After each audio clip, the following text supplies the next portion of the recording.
There's something about peripherals that just wants to make me try them all. They're like jewelry to women, or a tool collection for men, even if they don't know how to use them. Which brings me to our next tech item. I have to admit, I never heard of this company or product before, and after seeing so much hype from the big reviewers and small ones, I just had to see what I was all about. I guess I've been living under a rock for a while. I'm talking about this.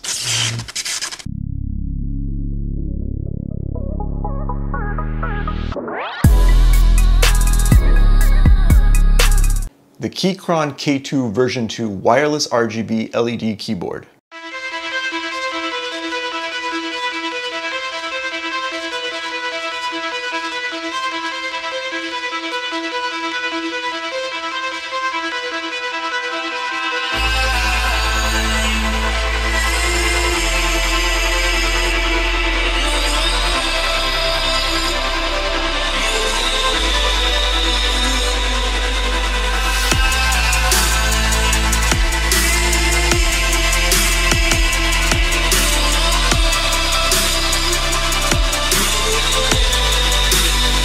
So as usual, we'll break it down into 5 categories and end off with my final say.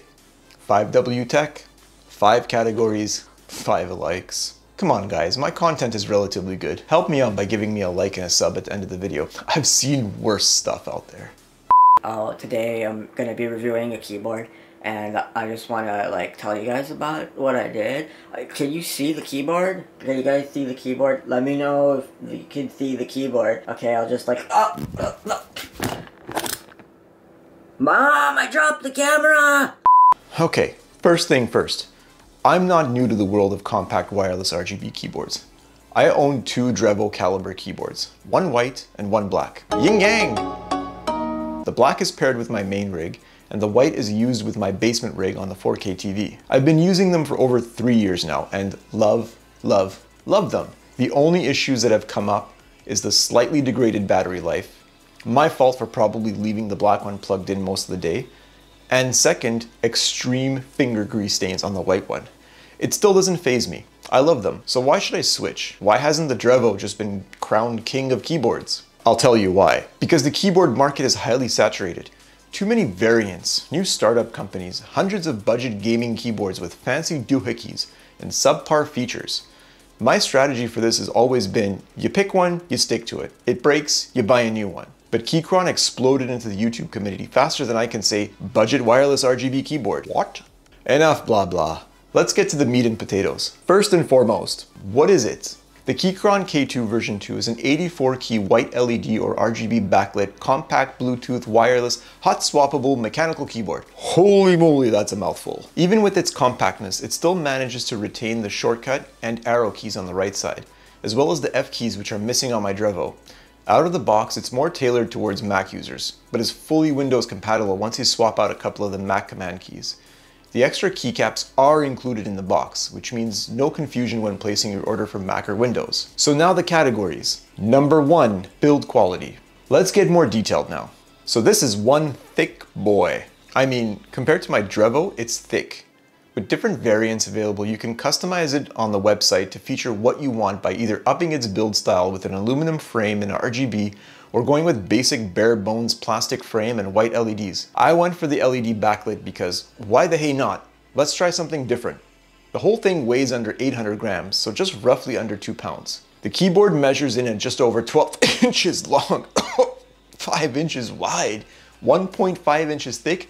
Hey, I thought this was a keyboard review. What's going on? The version 1 was completely flat, sitting in at 0° angle. The version 2 now comes angled, and with the legs flipped up, you'll get an extra 9 degrees of angled goodness. It's also multi-angled, so you can control up to how much angle you can have.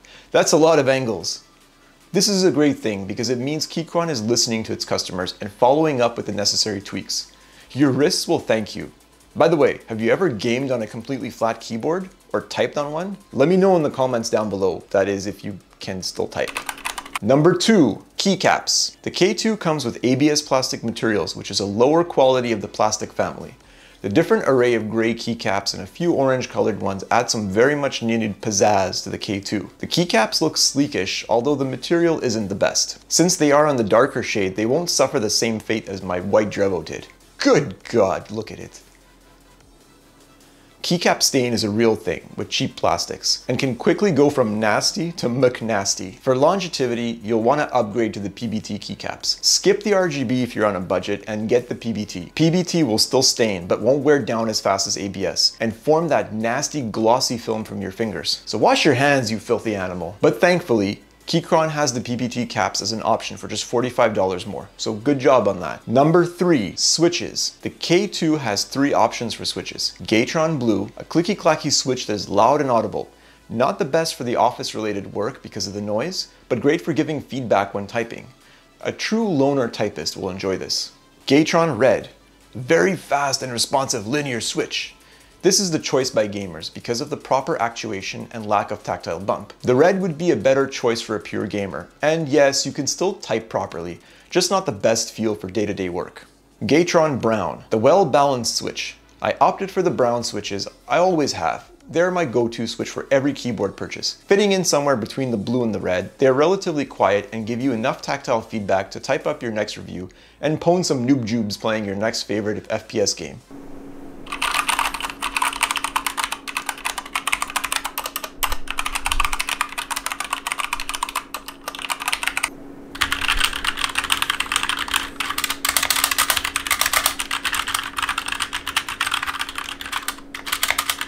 The Gatreon switches are essentially Cherry MX clones with a 50 million keystroke lifespan. I actually prefer them over my Outemu switches on the Drevos. They just feel more proper. I can't say much more than that. It'll boil down to personal preference at some point. Cherry MX, Outemu, Gatreon, it's up to you. You decide. Your opinion counts. All I can say is if you're going for a pure gaming and occasional Discord chat, then go for the reds. Personally, I've only worked with the browns, but seeing as they are in the middle point, leaning towards blue would be less gamer and more typist. Red for gamer, blue for typer, brown for jack of all trades. Final note, if you want the option to change out the keys in the future, then make sure you select the hot swappable version. It will cost you more, and so will the keys, so I'd recommend you just pick the right switch in the beginning and stick to it. I can't imagine swapping 84 switches back and forth on a monthly basis. Number 4, connectivity. Starting off in wired mode, yes, you can rock this keyboard while it's connected to its USB-C connection. So happy to see it's USB-C and not micro USB. The issue I have with the wired connection is that the connector is on the left-hand side of the keyboard, and your PC will likely be on the right-hand side, which is a little weird. I would have liked to have seen it in the middle so that I could be the one to decide how to route the cable. With Bluetooth 5.1, you can connect this thing to your toaster, if your toaster has Bluetooth. Does it? It's easily paired with any device as long as you follow the instructions provided in the box. Connecting up to 3 devices at the same time and cycling through them with a flick of a switch makes for a great functionality. But I've never understood the fascination of connecting a full-size keyboard to your phone. Why showcase this? If you're on the go and need a small accessible device, such as a smartphone, then why would you be lugging around a medium compact size wireless keyboard? Just why? And if you're home, you're going to use your PC or laptop. Edumacate me, please. Just why? So if your PC motherboard has built-in Bluetooth, then you're set. Just fire it up, pair, and type away, or game. If you don't have built-in Bluetooth, then you'll need to pick up a Bluetooth adapter. Aim for the latest version that supports Bluetooth 5.1 to get the full speed and efficiency. It will still work with older Bluetooth connections, so your old 4.0 adapter will still work. So what about battery life? Oh yeah. She got a big battery, 4,000 milliamps. That translates to 240 hours of on time and 72 hours if you're using RGB or LED lights. It does have a power saving mode, so if you're AFK for more than 10 minutes, it'll turn off and go to sleep. This feature can be disabled with a few button mashes, so it stays on all day and drains your battery, if that's what you want. Now we know why it's so thick. Fitting in a 4,000 milliamp battery is no joke.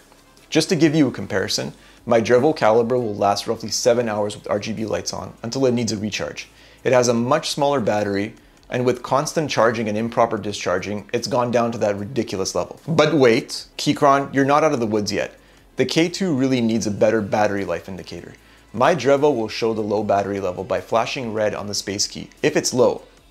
However, the K2 has nothing nearly as visible as this. The only battery level indicator is the light next to the USB-C plug, which is illuminated when the cable is plugged in. Green for good, red for needs charging, and flashing red for, good God man, plug me in already.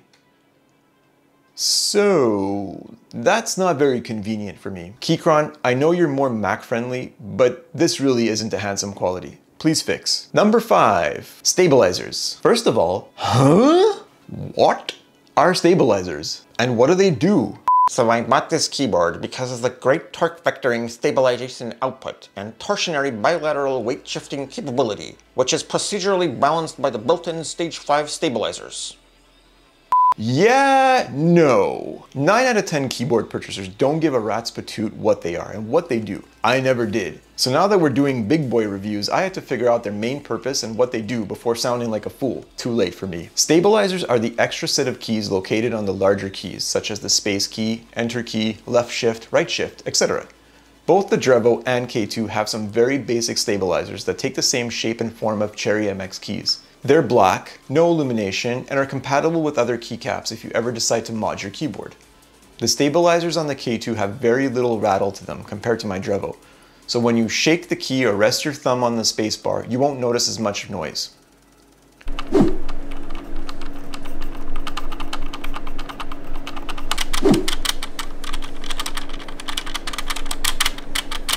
So check mark for the stabilizers. Don't care much about this aspect of the keyboard, but I felt it important to mention and maybe learns all of yous about stabilization aspect of keyboards. Alright guys, I've said enough. You know what? It's a keyboard. It's not a PC build. It's not a life-altering decision. It's a peripheral. You might love it now, but hate it 10 months from now. The good part, and really good part about this keyboard, is that it's highly customizable. You can go balls to the walls with the features and upgrades, or just go bare bones entry level like I did.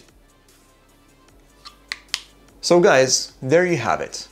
I really like it. I think it's a great keyboard. Good job, Keychron. You made me rethink the existing keyboard selection that I have. Even though I'll stick with my Drevo on one of my rigs until it blows up and melts down, oozing out all of its longevity. I think the K2 is decently priced as well, starting at $69 USD in its most basic form and going up to $144 for the fancy top-tier version with the PBT caps. I can't call this a budget keyboard. Maybe brink of budget? So if you're in the market for a cool, customizable RGB LED wireless mechanical hot swappable compact keyboard, then please do check out the Keychron K2. It's kind of sold out most of the time, but try to search on Amazon as they may have new versions for sale. I'm really looking forward to the new Keychron K3 Ultra Slim keyboard. Keychron, if you're watching, please hook us up. I'm loving the way the new K3 looks. I really do hope you guys enjoyed this video. And if you do, please show some support by smashing the like button and giving me a subscribe so I can keep pushing out cool content. Thanks guys, I'll see you next time.